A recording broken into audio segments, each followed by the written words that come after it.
नमस्कार मंडळी. तर आज आपण बनवणार आहोत आळूवडी. तर त्यासाठी मी इथं बेसन घेतलेलं आहे, त्यामध्ये ओवा टाकलेला आहे, मीठ टाकलेलं आहे आणि त्यानंतर पेस्ट टाकलेली आहे. त्या पेस्टमध्ये मी टाकलेली आहे कोथिंबीर, लसूण, मिरची, जिरे थोडे असे टाकलेले आहे. ते वाटून त्यामध्ये ॲड केलेलं आहे. त्यानंतर हळद थोडी टाकलेली आहे आणि इथं मी पीठ कालवून घेत आहे. तर भज्यासारखं मी इथं पीठ कालवून घेते. भज्या एवढं पातळ नाही, थोडंसं मीडियम असं ठेवायचं आहे. आणि त्यानंतर आपण एक एक करून पानाला ते पीठ लावून घेत आहोत आणि अशी त्याची सुरळी करून घेत आहोत. तर बघा, या पद्धतीनं मी सगळ्या पानांना पीठ लावून घेतलेलं आहे. तर बघा, एक एक करून पानाला पीठ लावते मी.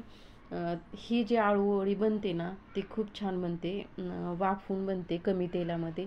आणि तुम्ही जर तळली ना तर त्याच्यामध्ये खूप तेल राहतं, त्यामुळे ती आळूवडी खाऊ वाटत नाही. तर बघा, त्यानंतर मी तवा ठेवलेला आहे, त्यावरती थोडंसं तेल टाकलेलं आहे आणि रोल केलेल्या आळूवड्या एक एक करून ठेवून घेत आहे. आणि कढईत थोडंसं आणखीन तेल सोडायचं आहे.